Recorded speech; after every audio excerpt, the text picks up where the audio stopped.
The acrid tang of burnt plasma and recycled air had been Kaelen Vor's constant companion for 30 cycles. His days were a monotonous rhythm of calibrating Grav-Coils on Viridia's deep core manufactories, a life lived in the shadow of the colossal, automated looms that wove the very fabric of the Terran Accord's might. But on the distant frontier, a different kind of fabric was tearing. The Qatar Hegemony, an unfeeling tide of steel and malice, had breached the Veil Nebula, their void reavers cutting a swath of destruction through the outer rim. Hope, a fragile thing even in peacetime, was dissolving into the cold vacuum, leaving behind only the chilling echo of impending annihilation. For generations, humanity's gaze had been fixed on the stars, but its feet remained firmly planted on the industrial bedrock of worlds like Viridia. Kaelen, a technician whose hands were more accustomed to the hum of machinery than the thrum of a starship's bridge, was just one cog in this vast, complacent machine. Yet, a dormant spark, a latent genius for spatial dynamics and strategic foresight, lay hidden beneath the grime of his daily toil. It was a gift honed not by tactical simulations, but by the intricate, interlocking dance of automated factories, a subconscious mastery of complex systems. The galaxy, however, had little use for such talents when conventional warfare failed, and the conventional commanders had failed spectacularly. The true scale of the disaster unfolded with brutal efficiency. Sector after sector fell silent, swallowed by the Cathar tide. Their flagship, the Abyssal, a vessel of unimaginable power, spearheaded the assault, leaving dead worlds and shattered fleets in its wake. The star shields of Xylos, the Accord's elite defense fleet, were broken, their proud cruisers reduced to drifting debris. Desperation became the new directive. In the chaos of the Xylos Prime evacuation, a critical data packet containing every known Cathar tactical doctrine and every failed Accord counter-strategy was beamed to all remaining civilian hubs, a desperate plea for any new insight. It was a needle in a galactic haystack, and Kaelen, during a mandatory system-wide data cache review, found himself staring at it. His keen mind, used to spotting minute inefficiencies in planetary-scale systems, saw patterns others missed. He saw the Cathar's relentless advance, not as random destruction, but as a meticulously choreographed, albeit brutal, dance.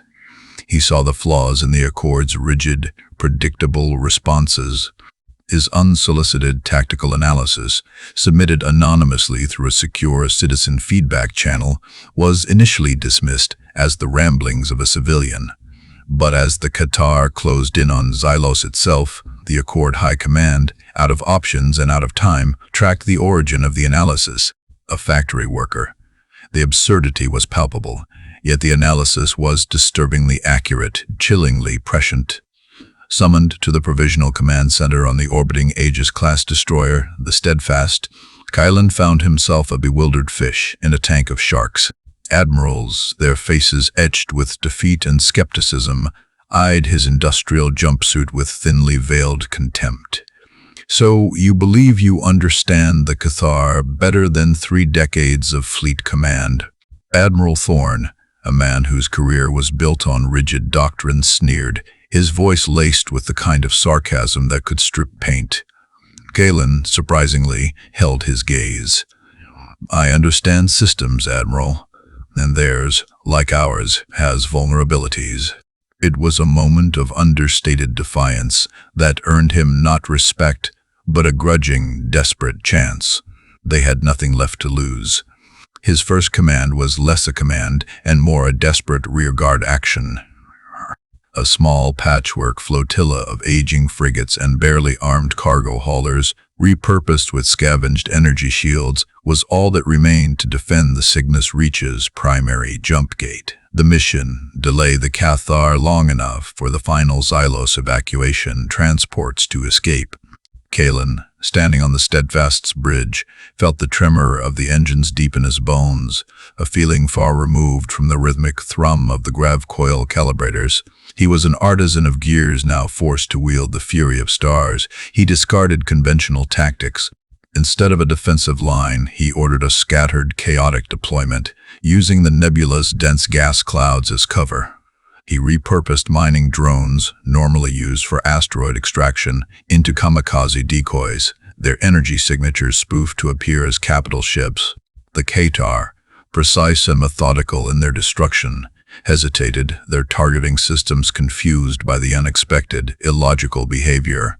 Kaelen's fleet, like a swarm of angry gnats, darted in and out, landing stinging blows, then vanishing. It was an unconventional, almost insulting form of warfare, and it infuriated the Cathar. They lost precious minutes that saved thousands of lives. The Accord Admiralty, watching the impossible unfold on their tactical displays, saw not glory, but a terrifying alien brilliance. Kaelen had bought time, but at a terrible cost. Several frigates were lost, their crews evaporating into stellar dust, yet the main evacuation transports made it through the jump gate. The victory was small, bitter, but it was a victory nonetheless. The weight of command, the lives resting on his decisions, pressed down on Kaelen, a pressure far greater than any hydraulic press on Beridia. He had survived, and in doing so, had earned a fragile, temporary trust. With the remnants of the fleet, Kaelen initiated a series of hit-and-run raids, targeting Cathar supply lines and forward outposts. He leveraged his intimate knowledge of industrial logistics, predicting where the enemy would establish their next resource nodes. He used asteroid fields as weaponized slingshots, turning derelict mining stations into explosive traps. His unorthodox methods, once scoffed at, became the subject of hushed whispers and then grudging admiration. He didn't fight like a commander, he fought like a saboteur, dismantling the enemy's operational efficiency piece by piece. His fleet, though numerically inferior, became a ghost in the machine, a persistent, irritating anomaly the Cathar couldn't eliminate. This relentless harrying bought the Accord crucial weeks, allowing them to consolidate forces deeper in the core systems. But the Cathar hegemony was not known for its patience. Their grand strategy became clear: a direct assault on Xylos Prime, the beating heart of the Terran Accord. The Abyssal Maw, flanked by a dozen Ren-class destroyers and hundreds of fighter swarms, breached the final defense perimeter. The Accord had gathered their remaining strength, a paltry 3 dreadnoughts, 7 cruisers, and Kaelen's battle-hardened, scrappy fleet. The final stand was upon them.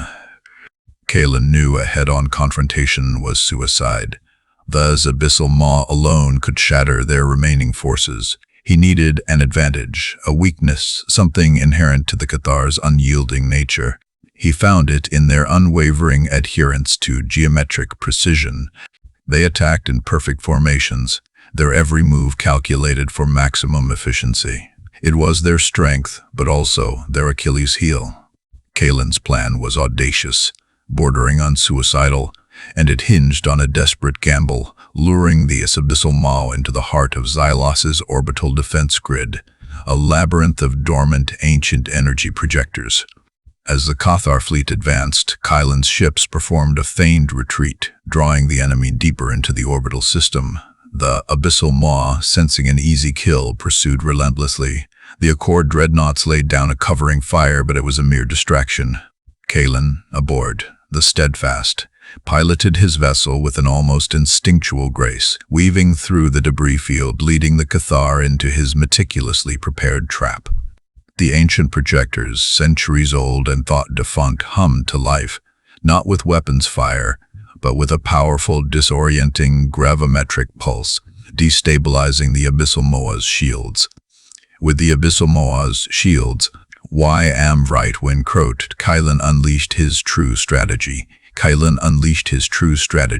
He had spent weeks analyzing the Maw's structural weaknesses from captured Cathar schematics, specifically its primary Kronos drive conduit, its very heart. He ordered his remaining frigates, equipped with modified graviton net projectors, to create a localized, super-dense gravitational field around the Abyssal Maw's exposed underbelly. It wasn't designed to destroy, but to pin the colossal ship in place, preventing its escape or accurate targeting. The Abyssal Moas roared with impotent fury, its weapons firing wildly, but its movements were sluggish, its aim compromised. Now the Accord dreadnoughts, which Kaelen had held in reserve, surged forward. They poured every ounce of their remaining firepower into the exposed conduit. It was a brutal, sustained barrage, a concentrated fury aimed at a single critical point. The Qatar, for the first time, were fighting a battle they didn't understand, against an enemy whose logic was alien to their rigid doctrine. The explosion was cataclysmic. A blinding supernova of energy and shrapnel, the Abyssal Mao tore itself apart, its demise sending shockwaves through the Cathar fleet. The enemy, leaderless and suddenly vulnerable, broke formation.